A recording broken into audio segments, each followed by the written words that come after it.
What if the difference between average success and extraordinary success has nothing to do with talent, luck, or intelligence?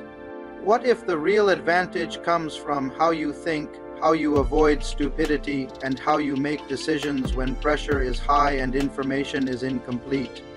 Charlie Munger spent more than 90 years quietly proving that most people do not fail because they are not smart enough. They fail because they think wrong. They learn in isolation. They repeat the same mental mistakes again and again. This book is not about getting rich quickly. It is about learning how the world actually works and how to survive it intelligently. Wisdom is not about knowing more. It is about thinking better and avoiding predictable stupidity. Charlie Munger believed that success comes from building a latticework of mental models drawn from multiple disciplines and then applying them with patience, humility, and discipline. Life punishes narrow thinking. The world rewards those who understand incentives, psychology, probability, and human behavior. This book teaches you how to think clearly in a world designed to confuse you. Now let us begin with the man himself. Chapter 1. A portrait of Charles T. Munger. Charlie Munger does not fit the traditional image of success. He was not born into wealth. He did not follow a smooth path. He faced divorce, financial ruin, and the loss of a child. Yet he emerged sharper, calmer, and wiser with age. This chapter paints a portrait of a man shaped not by comfort, but by hardship. Munger believed that adversity was not an obstacle. It was a training ground. Early in life, he learned that intelligence without discipline leads to arrogance, and ambition without judgment leads to disaster. He watched smart people fail because they chased excitement instead of durability. Unlike most people, Munger never tried to appear brilliant. He tried to avoid being foolish. He read constantly, not to collect facts, but to understand patterns. He studied psychology to understand why people lie to themselves. He studied economics to understand incentives. He studied history to see how repeating cycles destroy those who forget the past. What made Munger different was not brilliance. It was temperament. He valued patience over speed, rationality over emotion, long-term thinking over short-term applause. While others chased trends, Munger waited. While others reacted, he reflected. While others tried to predict the future, he focused on avoiding obvious mistakes. This chapter makes one thing clear. Charlie Munger did not build his life by asking, "How can I be more clever?"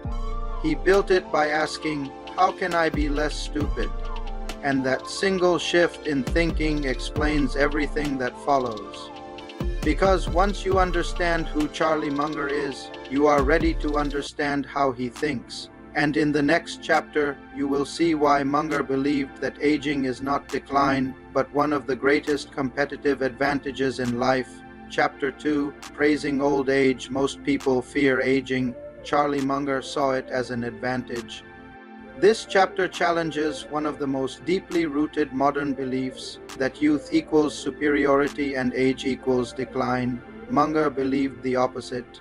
He argued that age, when paired with continuous learning and humility, produces a level of judgment that youth simply cannot replicate. Munger observed that life is not a sprint of raw energy. It is a long game of survival, adaptation, and accumulated wisdom. The mistakes you make early in life become tuition fees. If you pay attention, those lessons compound into better decision-making over time. He praised old age not because the body becomes stronger, but because the mind becomes calmer. With age comes the ability to delay gratification, resist impulses, and see beyond immediate emotions. Older minds recognize patterns faster because they have seen variations of the same mistake many times before. Munger warned that society often confuses intelligence with speed. Fast thinking feels impressive, but it is often shallow. Slow thinking, grounded in experience, prevents catastrophic errors. Many failures in business and life happen not because people lack information, but because they act too quickly on incomplete understanding. This chapter delivers a quiet but powerful message. If you keep learning, aging does not weaken you, it sharpens you. The tragedy, Munger believed, is not getting older. The tragedy is getting older without getting wiser, and this insight leads naturally to the next chapter, where we see how the people closest to Munger describe the man behind the ideas. Chapter 3. Remembering the children on Charlie. This chapter shifts perspective from theory to humanity. Instead of hearing from investors or academics, we hear from Charlie Munger's children. Their memories reveal something essential about his character that numbers and speeches never could. They describe a man who valued independence over control and reasoning over authority. Munger did not raise his children with rigid rules or emotional manipulation. He encouraged them to think clearly, question assumptions, and take responsibility for their decisions. Mistakes were not punished with anger. They were treated as learning opportunities. Munger believed that shielding people from consequences weakens them. Growth requires friction. Wisdom requires discomfort. What stands out most is his consistency. The same principles he applied to investing, he applied to parenting, long-term thinking, avoiding unnecessary drama, respect for truth over ego, calm in the face of chaos. This chapter humanizes Munger. It shows that his philosophy was not an intellectual performance, it was a way of living. He practiced rationality at the dinner table, not just in boardrooms. His children describe a father who taught by example. He read constantly. He admitted ignorance freely. He changed his mind when evidence demanded it. This chapter reinforces a core lesson of the book. True wisdom is not situational. If a philosophy only works in business but fails in life, it is not wisdom, it is performance. And now that we understand the man and the values he lived by, we are ready to examine the system behind his thinking. Chapter 4. The Munger approach to life, learning, and decision-making. This chapter is the intellectual backbone of the entire book. Munger believed that most people fail because they rely on a single lens to understand the world.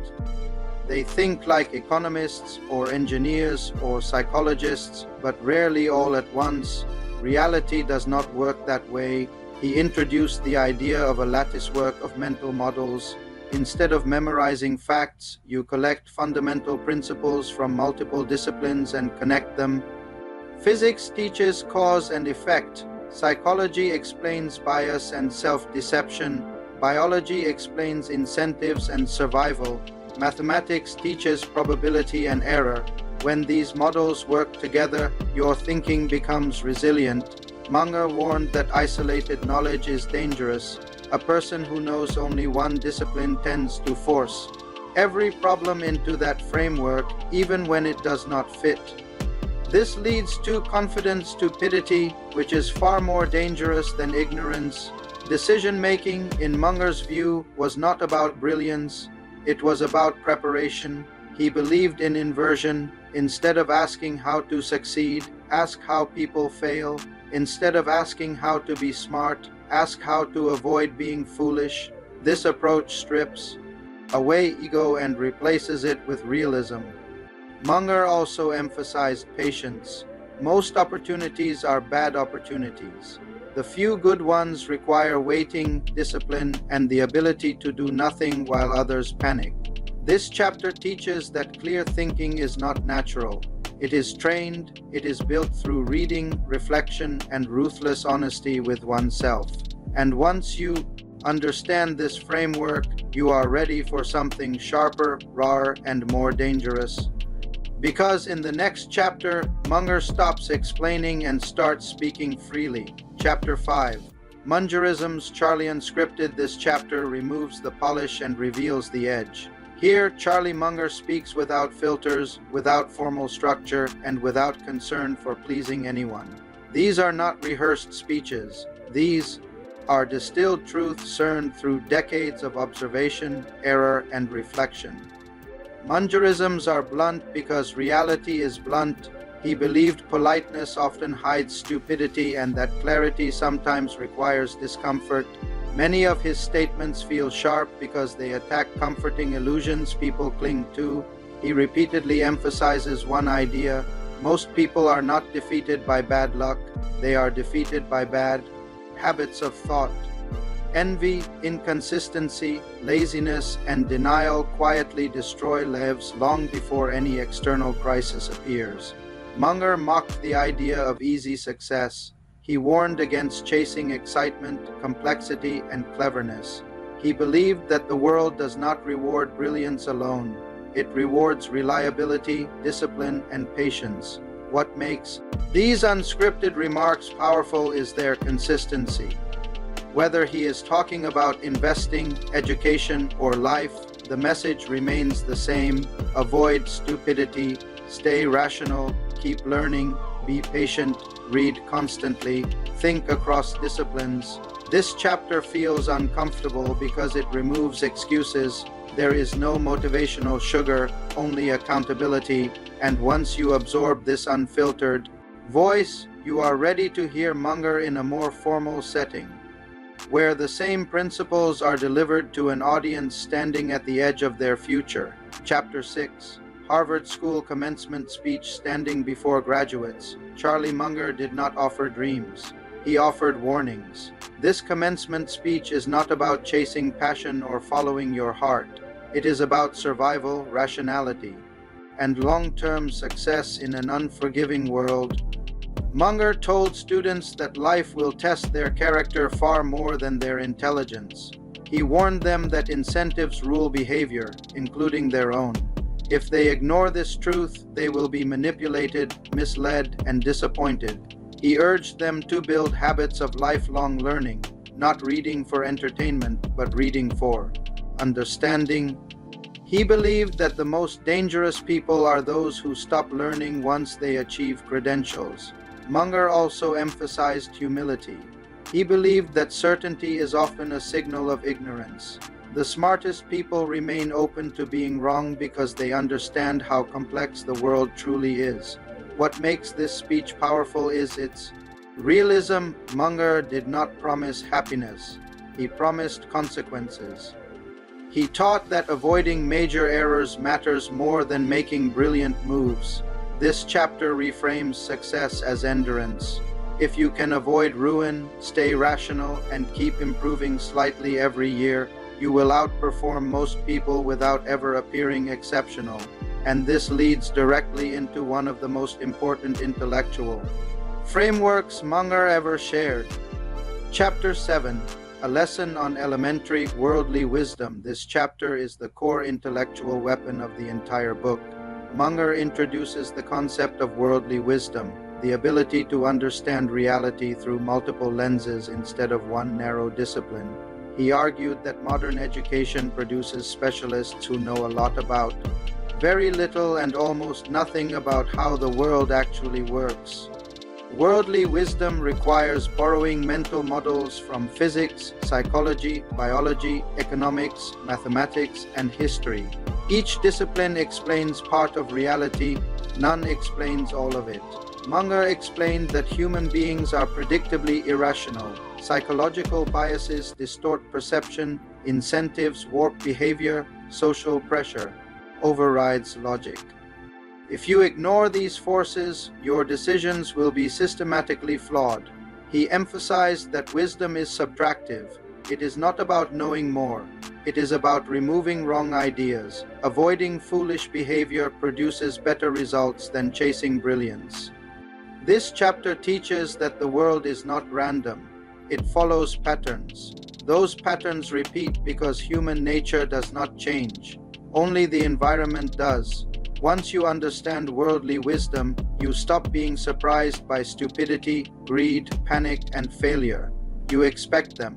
And because you expect them, you avoid becoming a victim of them. But Munger was not finished. Because even wisdom must be revisited, refined, and sharpened, and that is exactly what happens in the next chapter. Chapter 8, A Lesson on Elementary Worldly Wisdom, revisited. This chapter exists for one reason: because understanding is fragile. Charlie Munger knew that hearing a powerful idea once does not mean it stays with you. Human nature pulls people back towards simplicity, ego, and overconfidence. That is why he revisits worldly wisdom, not to repeat himself, but to deepen the lesson. Munger explains that most intelligent failures happen not from ignorance, but from partial understanding. People learn a concept and then misuse it.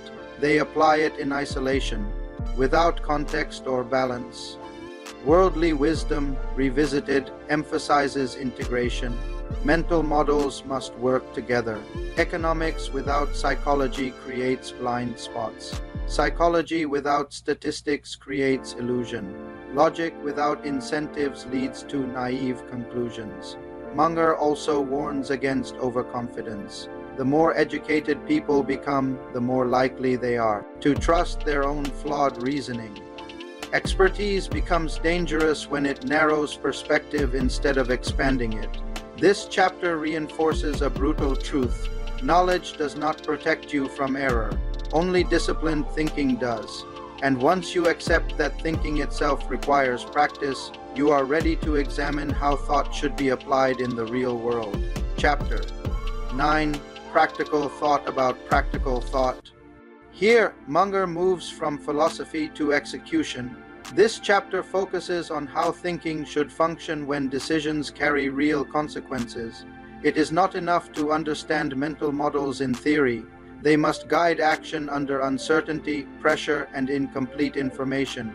Munger believed that good thinking is slow, deliberate, and grounded in reality. He warned against the human tendency to overreact, to extrapolate short-term trends, and to make decisions based on emotion rather than evidence. He emphasized the importance of checklists, not because life is mechanical, but because the human mind is unreliable. Checklists prevent omission, overconfidence, and impulsive mistakes. This chapter also introduces the idea of margin of safety. Decisions should allow room for error. If a plan only works when everything goes perfectly, it is not a good plan. Munger reminds us that the goal is not to be right all the time. The goal is to avoid being catastrophically wrong. And this practical discipline prepares the ground for a speech delivered decades later, where Munger reflects on law, ethics, and long-term thinking.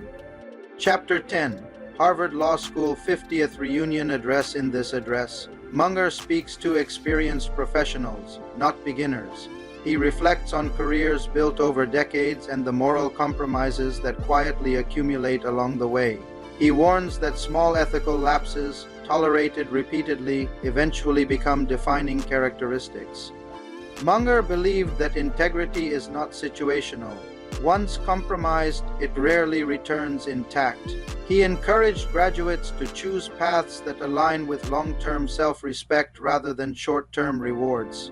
He also discussed the dangers of professional blindness. Lawyers, like investors, can become trapped in technical excellence while losing sight of broader consequences. This chapter reinforces a recurring theme. Intelligence without ethics leads to destruction. Success without character leads to regret. And as Munger closes this address, he sets the stage for a broader examination of institutions, money, and the incentives that shape entire systems. Chapter 11, Investment Practices of Leading Charitable Foundations. This chapter exposes a quiet contradiction. Charitable foundations exist to preserve wealth and deploy it wisely for long-term social good. Yet Charlie Munger observed that many of them violate the very principles required to achieve that mission. Munger explains that institutions often behave irrationally not because individuals inside them lack intelligence, but because incentives distort behavior. Committees favor consensus over truth. Career preservation outweighs long-term performance. Complex strategies are preferred over simple ones because complexity appears sophisticated. He criticizes foundations that chase fashionable investment ideas, pay excessive fees, and abandon long-term discipline in pursuit of short-term validation. These organizations forget that their greatest advantage is time. Munger emphasizes simplicity, broad diversification, low costs, patience, rational asset allocation. These are not exciting ideas, but they work. This chapter reinforces a recurring lesson. Wisdom is often boring, foolishness is often entertaining, and when institutions forget this, they pay a heavy price, which leads directly into a discussion about generosity, responsibility, and how wealth should be deployed beyond personal success. Chapter 12, Philanthropy Roundtable. Here, Munger addresses philanthropy with realism instead of sentimentality. He challenges the assumption that good intentions guarantee good outcomes. Philanthropy, like investing, requires clear thinking, evidence, and accountability. Munger warns that emotional giving often feels noble but produces poor results without measurement. And feedback, resources are wasted and problems persist. He believed that doing good without thinking clearly can cause harm. This chapter highlights Munger's belief in effectiveness over appearance. True generosity focuses on impact, not praise. It requires discipline, patience, and the willingness to admit failure. Munger also emphasizes the importance of self-reliance. Charity should empower, not infantilize. Systems that reward dependency ultimately undermine human dignity. This chapter reveals that Munger's rationality extended even into moral domains. Compassion without clarity was not enough, and from philanthropy, Munger shifts his attention to one of the most revealing failures of modern finance. Chapter 13, The Great Financial Scandal of 2003. This chapter is a case study in collective madness. Munger dissects the financial scandals of the early 2000s, not to assign blame, but to expose systemic failure. Incentives encouraged deception. Short-term rewards overwhelmed long-term responsibility, complexity, hid corruption. He explains how professionals justified unethical behavior by pointing to industry norms. When wrongdoing becomes widespread, it begins to feel acceptable. Munger emphasizes that scandals do not erupt suddenly. They grow slowly, nourished by rationalizations and rewarded by incentives. This chapter reinforces a chilling truth: large failures are rarely caused by villains alone. They are enabled by ordinary people doing slightly wrong things repeatedly.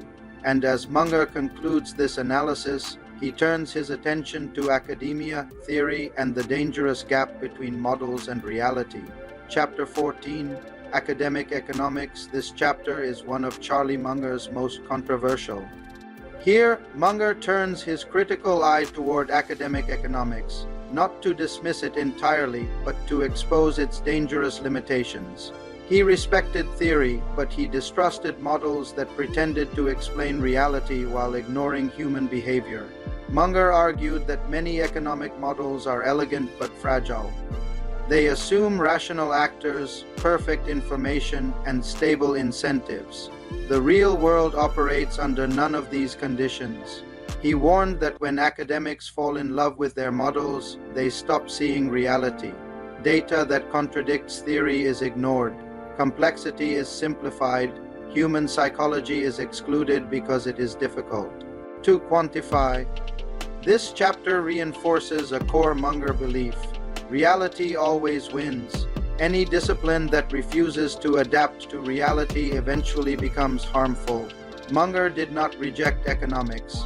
He rejected intellectual arrogance. He believed that useful knowledge must survive contact with real-world consequences, and this skepticism prepares the ground for a speech focused on law, ethics, and responsibility.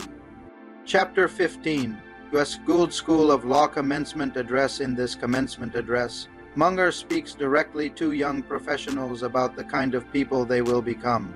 He warns that legal brilliance without moral clarity leads to rationalized wrongdoing. Intelligence makes people better at justifying bad behavior if ethics are weak. Munger emphasizes reputation as an asset that compounds slowly and collapses quickly. One lapse can erase decades of credibility. He urges graduates to choose paths that allow them to sleep well at night. Success achieved at the cost of integrity is a debt that will eventually be collected. This chapter reinforces the idea that character is destiny. Long-term success depends not on cleverness, but on trustworthiness. And once ethics are established as foundational, Munger turns to the most dangerous force of all. Chapter 16. The Psychology of Human Misjudgment. This is the most important chapter in the entire book. Here, Munger lays out the psychological forces that distort human thinking and lead to predictable error. He explains that misjudgment is not random. It follows patterns rooted in biology and social behavior. People are influenced by incentives, social proof, authority, commitment, consistency, envy, and fear of loss. These forces operate beneath awareness, shaping decisions while people believe they are being rational. Munger warns that intelligence does not protect against bias. In fact, it often makes people better at defending their mistakes. The only defense is awareness, discipline, and humility. You must actively train yourself to recognize these biases and counteract them. This chapter ties together everything that came before. Without understanding human misjudgment, mental models fail, ethics erode, and rationality collapses. And now, with the psychological foundation complete, the book moves toward reflection, synthesis, and legacy. Chapter 17. I recommended reading material. This chapter is quiet, but it is revealing. Instead of presenting a conclusion, Charlie Munger offers a reading list. At first glance, it may seem secondary. In reality, it is a direct extension of his philosophy. Munger believed that what you read shapes how you think, and how you think determines how you live. The recommended readings span psychology, history, economics, science, and biography. This is not accidental. Munger rejected narrow specialization. He believed wisdom emerges when ideas collide across disciplines. This chapter reinforces a crucial message: learning never ends. There is no final destination where thinking becomes complete. The moment you believe you have learned enough, you begin to decay intellectually. Munger also believed that good books compress decades of experience in 2 hours. Reading allows you to learn from mistakes you never had to make yourself. This chapter is an invitation, not to agree with Munger, but to train your mind the way he trained his. And it prepares you for the final chapter, which reveals how Munger engaged with the world beyond speeches and lectures. Chapter 18. 2. Articles, editorials, and opinion pieces. This final chapter shows Munger in action. Here, we see how his thinking translated into real-world commentary. These articles and opinion pieces demonstrate how Munger applied his principles to current events, policy, business, and society. What stands out is consistency. Whether discussing finance, education, or governance, Munger returns to the same foundations. Incentives matter, psychology matters, long-term consequences matter. He does not chase popularity. He does not soften uncomfortable truths. He speaks with clarity because he has already done the thinking. This chapter reveals that wisdom is not passive. It engages with reality. It speaks when silence would allow foolishness to spread.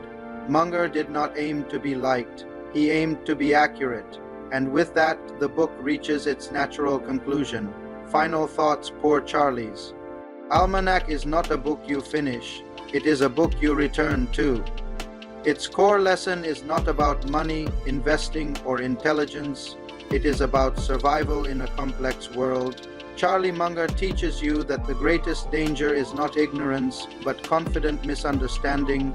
He shows that success comes from avoiding stupidity, thinking across disciplines, respecting incentives, and understanding human psychology.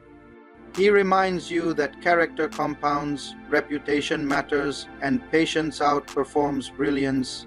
This book asks you to slow down, to think clearly, to build a latticework of understanding that protects you from yourself. If this summary challenged how you think, then it has done its job. Now the responsibility is yours. Read deeply, think carefully, avoid obvious mistakes, and let time work in your favor. If you want more long-form book summaries that train your thinking instead of feeding motivation, subscribe to the channel and stay curious.